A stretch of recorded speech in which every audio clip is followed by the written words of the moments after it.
Olá, tudo bem com você?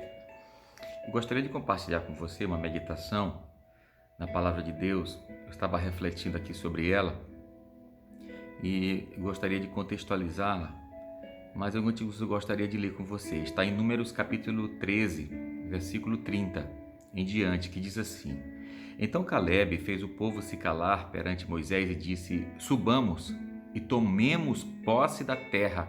É certo que venceremos. Mas os homens que tinham ido com ele disseram: Não podemos atacar aquele povo, é mais forte do que nós. E espalharam entre os israelitas um relatório negativo acerca daquela terra. E disseram: A terra para a qual fomos em missão de reconhecimento devora os que nela vivem. Todos os que vimos são de grande estatura. Vimos também os gigantes, os descendentes de Enaque, diante de quem parecíamos gafanhotos, a nós e a eles. Naquela noite, toda a comunidade começou a chorar em alta voz. Todos os israelitas queixaram-se contra Moisés e contra Arão, e toda a comunidade lhes disse: Quem dera tivéssemos morrido no Egito ou neste deserto. Por que o Senhor está nos trazendo para esta terra? Só para nos deixar cair a espada? Nossas mulheres, nossos filhos serão tomados como despojo de guerra. Não seria melhor voltar para o Egito?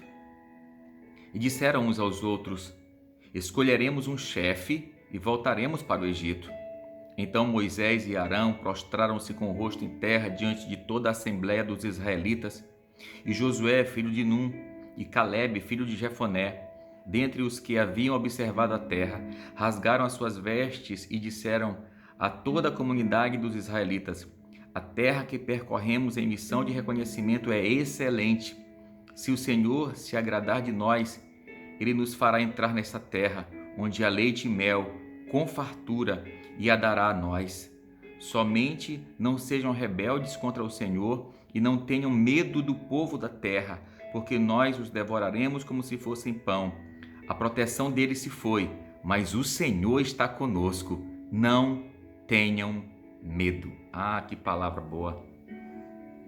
Eu estava aqui meditando a respeito da proteção de Deus e principalmente de como as pessoas que têm Deus no coração, que creem no poder de Deus, têm uma percepção, têm um olhar diferente para a mesma situação que outros vivem. Essa história é uma história muito interessante. Ela vem nos trazer a revelação de um percentual do povo que discordou do outro por entender que se eles tinham uma promessa de Deus e se Deus os tinha mandado para fazer aquela missão é porque tinha algum propósito.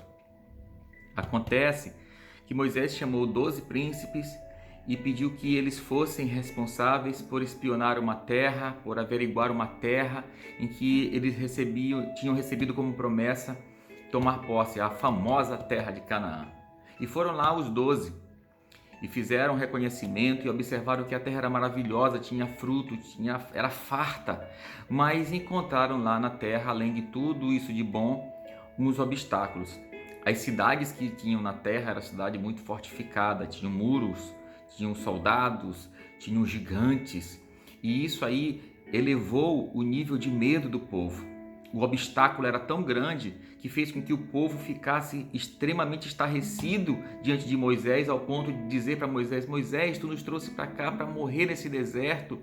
Vamos voltar para o Egito, vamos voltar a ser escravos, vamos voltar a viver aquela circunstância de dor lá no Egito, mas queremos ficar vivos lá com nossa família. Irmãos, Deus tem promessa para nós. E a mensagem que eu gostaria de passar para você hoje é a mesma mensagem que Caleb e Josué passou para o povo. Enquanto 10 dos espias disseram assim: nós não poderemos lutar, eles são mais fortes do que nós, as lutas são mais fortes, as muralhas são mais fortes. Chega Josué e Caleb e diz assim: não, se o Senhor nos deu essa terra, se o Senhor nos deu essa ordem, se o Senhor nos deu essa promessa, nós iremos e nós venceremos, nós passaremos por essa batalha e nós venceremos, nós chegaremos do outro lado. Veja o que Deus fez conosco. Deus já nos fez passar pelo Egito, Deus já nos fez passar pelo Mar Vermelho e agora nós estamos pertinho da terra que Deus nos prometeu. Então por que recuar agora? Estamos muito perto, vamos permanecer, vamos lutar, vamos conquistar, vamos partir para cima. E deu uma palavra palavra de ânimo, uma palavra de encorajamento. E aí Moisés rasgou as suas vestes, Arão rasgou as suas vestes como sinal de humilhação e começaram a orar e começaram a clamar a Deus. E foi algo tremendo porque nessa hora o Espírito de Deus tomou conta e aonde existia medo apareceu coragem, aonde existia pavor existiu o acalanto do Senhor nas suas promessas, e eles cumpriram a sua missão e eles não recuaram, eles continuaram em frente. E a história diz na Bíblia que eles conquistaram toda a terra e não foram eles que recuaram, foram os inimigos que recuaram. Então veja só como a Bíblia ela é enfática em declarar que as guerras, as lutas, as dificuldades, elas são inerentes ao povo. É como uma prova na escola, ou na faculdade, ou na academia. Para que nós possamos ser aprovados, nós temos que fazer a prova. Ninguém é aprovado sem se submeter à prova. Quem sabe nesse momento muitos de nós estão passando por essas provas, está passando por essas dificuldades, está sendo provado para ser aprovado. Por isso, eu quero repetir as palavras de Josué: se o Senhor nos deu, se o Senhor nos abençoar, com certeza nós venceremos. Então, por favor, deixe um pouquinho o medo de lado e foque no Senhor, desenvolva essa habilidade de ver por outro ângulo as coisas e saiba de uma coisa que é absoluta: a palavra de Deus não volta vazia. Ela não falha, Deus é inerrante, então confie nele, porque ele tem uma terra prometida, ele tem o melhor para nos dar, tá bom? Em nome de Jesus, tenha coragem, vença o medo, permaneça firme, o Senhor é contigo, fique na paz, em nome de Jesus.